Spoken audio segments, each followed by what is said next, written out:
If you would like to purchase a pre-printed fabric panel, please go to spoonflower.com and type Kathy Schmitz in the search bar without any spaces. You can also hold your phone's camera over the QR code and a small yellow tab will pop up. Click on the tab and it will take you to my Spoonflower shop. Please order a fat quarter on Petal Signature Cotton. Thanks!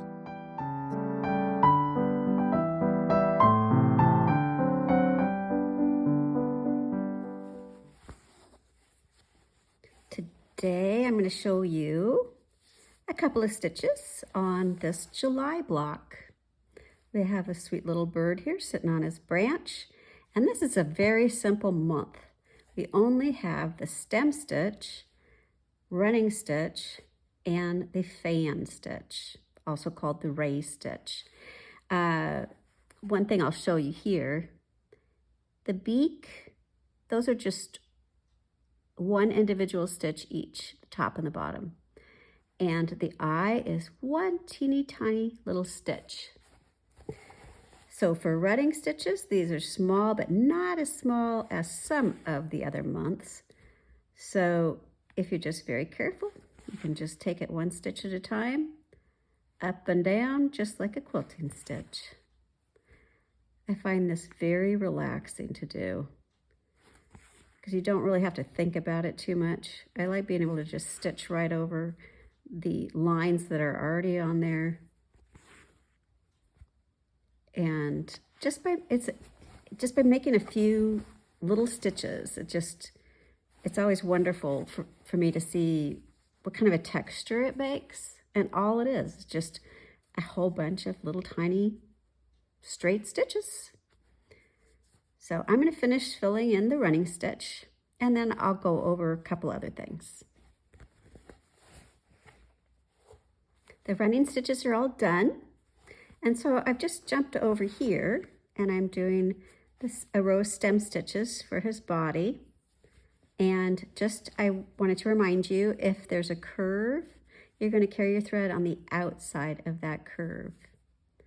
The other thing you can play around with if you're using the Valdani variegated thread is your color placement. So this is a pretty dark piece of the blue thread, It's a dark blue. That's what I'm trying to say. And up here I used a lighter blue.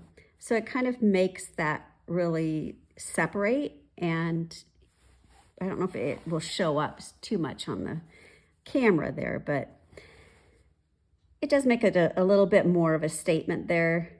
I like that there's a little bit of a texture difference. Not texture, but the hue is a little bit different.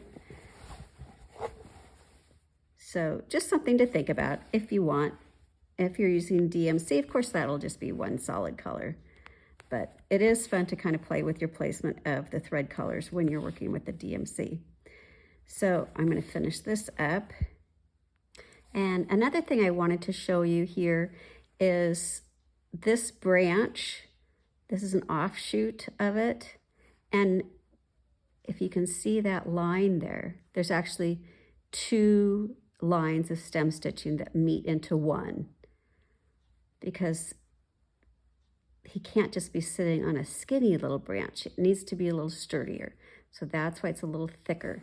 So what I like to do is I generally start at the widest point and then work to the skinny point, but you could do the opposite of that too if you want.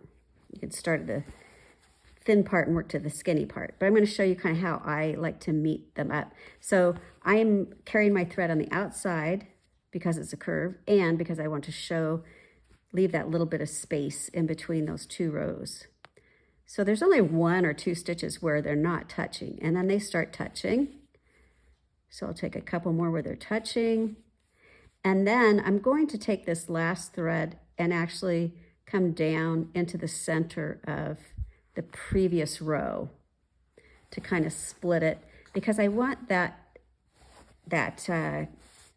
place where the two join together to just blend seamlessly. I'd rather not have, look definitely like here's one line, and they meet up to form another line. I want it to be very subtle. So I just kind of put that last stitch right down into the center of this previous stitch, and that blends it together quite nicely. Okay, so now, since I want to go up to the end of this branch, I'm just going to thread my needle under some previous stitches, and we'll go to the top of this leaf, and I'm going to go over the fan stitch again. So you can skip ahead if you already know this one. But so the first stitch is going to go from the very point and not all the way to the bottom, just a little bit up from the bottom. This is just something I have found that's kind of helpful so that we don't have quite as many stitches all ending up in the same hole at the bottom. And I use my thumb to make it go right down the center. Now I'm going to go down at the very bottom, up on the other side of that initial stitch, and use my thumb to keep that stitch in place. Goes down in the very bottom again and up on the other side. And I like it when the stitches just fall right into place and they don't cross over and make it kind of lumpy.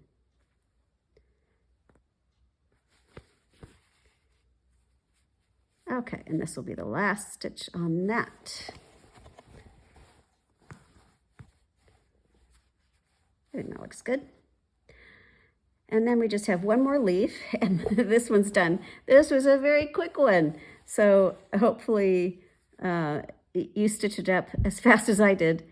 Not a whole lot to learn on this month, but that's okay. You know, summers tend to be so busy, you kind of need some extra time. So this is my gift to you, to have some extra time to clean out the garage or whatever it is that you have to do. Hopefully it's something a little more fun than that. Clean out the garage seems to be our summer tradition. And it feels good when it's done, but doing it isn't quite so much fun. All right, so there's July, the sweet little bird. I'm not sure what kind of a bird it is. I want to say chickadee, but I don't think that's right. So I don't know if you know or not. I'm gonna have to learn my birds.